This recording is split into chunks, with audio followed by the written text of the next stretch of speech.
Salut tout le monde! En ce moment, en France, ont lieu les Nuits de la lecture.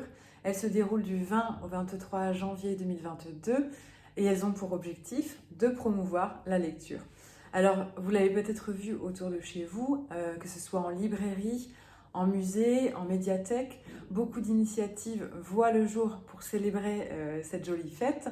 Et puis, en ce moment, avec la crise actuelle sanitaire, beaucoup d'événements ont lieu également derrière vos écrans sur Internet. Donc n'hésitez pas d'ailleurs à vous renseigner sur Internet, sur le site du gouvernement pour voir tout ce qui est mis en place. À cette occasion, personnellement, j'avais envie de vous lire un extrait d'un roman qui avait marqué ma vie de lectrice. Et j'ai trouvé un roman qui était à la fois au cœur de l'actualité et qui collait parfaitement avec le thème de cette année, puisque les Nuits de la lecture ont pour thème l'amour. J'ai choisi le premier roman d'Olivier Bourdeau, En attendant Blue Jungle, que je vous mets ici. C'est un premier roman qui est paru en 2015, que moi j'ai lu un an après, en 2016, et qui aujourd'hui encore résonne fortement dans mon esprit. Je viens de voir le film au cinéma, donc l'émotion est d'autant plus vive. Mais je vous invite d'ailleurs à aller voir ce film grandiose en salle tant qu'il y est. Avant de démarrer ma lecture, je vous mets un petit peu dans le contexte. En attendant Blue Jungle, c'est l'histoire d'un petit garçon qui est fils unique, qui raconte sa vie aux côtés de ses parents, qui sont follement et passionnément amoureux et qui ont une vie complètement atypique. Pour exemple, ils font des fêtes majestueuses chaque soir alors que le petit garçon a forcément école le lendemain matin. Et ils vivent avec Mademoiselle Superfétatoire. Je vous en parle parce qu'elle fait partie Elle est citée dans l'extrait que je vais vous lire. Mademoiselle Superfétatoire, c'est un grand oiseau qui est normalement destiné à vivre en pleine nature, mais que les parents du petit narrateur ont décidé de domestiquer. Ça vous laisse un petit peu une idée de l'ambiance de ce livre. Et c'est très poétique. On passe du rire aux larmes. Et voilà, moi j'ai choisi un extrait qui démarre à la page 16, donc au tout début du roman. Je vous laisse éventuellement baisser un petit peu le son, éteindre la lumière, vous mettre dans une ambiance cocooning, un peu comme je l'ai fait de mon côté en allumant une bougie ou deux. Vous pouvez vous allonger, vous relaxer et c'est parti. Pour recevoir le plus de gens possible, notre appartement était très grand. Sur le sol de l'entrée, les grandes dalles noires et blanches formaient un jeu de dames géant. Mon père avait acheté 40 coussins noirs et blancs et nous faisions de grandes parties les mercredis après-midi. Sous le regard du cavalier prussien qui servait d'arbitre mais qui ne disait jamais rien. Parfois, Mademoiselle Superfétatoire venait troubler le jeu en poussant les coussins blancs avec sa tête et en les piquant avec son bec. Toujours les blancs parce qu'elle ne les aimait pas ou les aimait trop. On ne savait pas, on n'a jamais su pourquoi. Mademoiselle avait ses secrets, comme tout le monde. Dans un coin du hall, il y avait une montagne de courriers que mes parents avaient constituée en jetant, sans les ouvrir, toutes les lettres qu'ils recevaient. La montagne était si impressionnante que je pouvais me jeter dedans sans me blesser. C'était une montagne joyeuse et moelleuse qui faisait partie du mobilier. Parfois, mon père me disait « Si tu n'es pas sage, je te fais ouvrir le courrier pour le trier. » Mais il ne l'a jamais fait, il n'était pas méchant. Le salon était vraiment dingue. Il y avait 2 fauteuils crapauds rouge sang, pour que mes parents puissent boire confortablement, une table en verre avec du sable de toutes les couleurs à l'intérieur, un immense canapé bleu capitonné sur lequel il était recommandé de sauter. C'est ma mère qui me l'avait conseillé. Souvent, elle sautait avec moi. Elle sautait tellement haut qu'elle touchait la boule en cristal du lustre aux 1000 chandelles.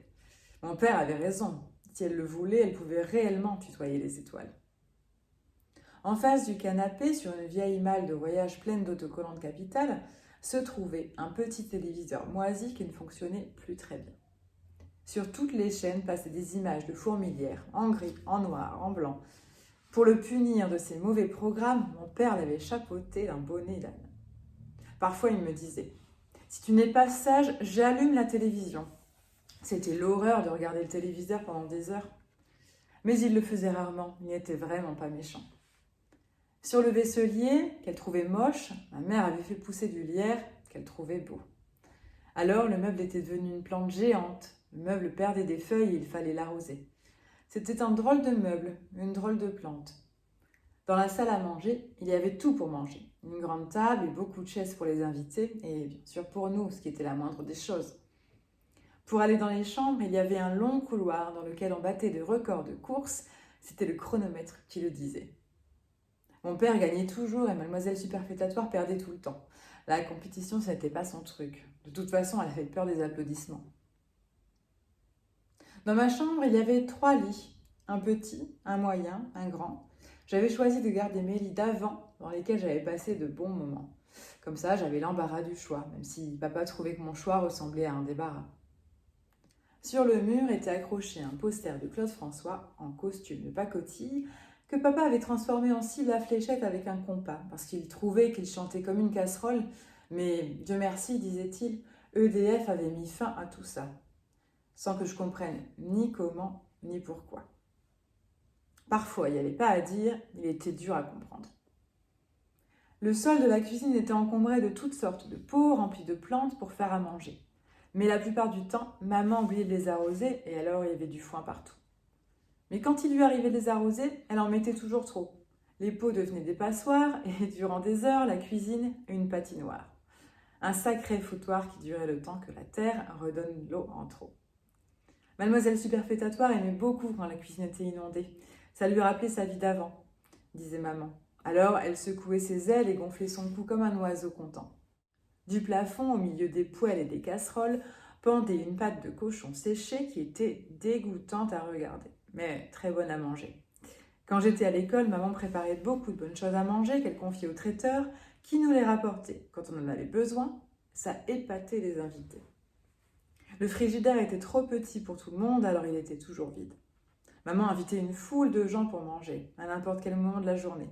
Les amis, certains voisins, du moins ceux qui n'avaient pas peur du bruit, les anciens collègues de mon père, la concierge, son mari, le facteur, quand il passait à la bonne heure, l'épicier du Maghreb lointain mais qui était juste en bas de sa boutique, et même une fois un vieil homme en guenilles qui sentait très mauvais mais qui semblait quand même satisfait.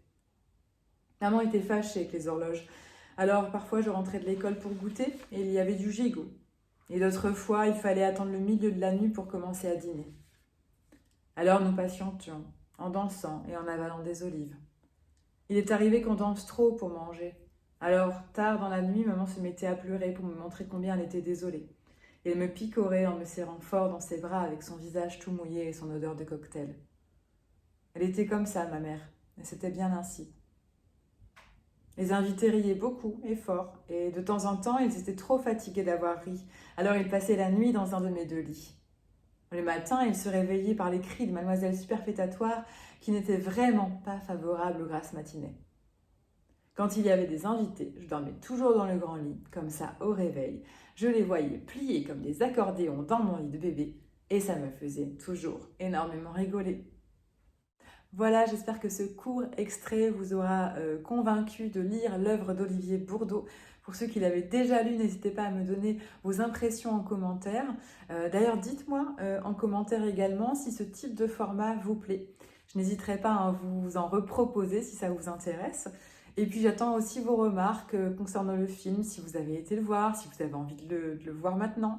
Dites-moi tout cela et n'hésitez pas encore une fois à mettre un petit pouce vers le haut pour m'encourager, à partager la vidéo. Et voilà, je vous dis à bientôt. Ciao!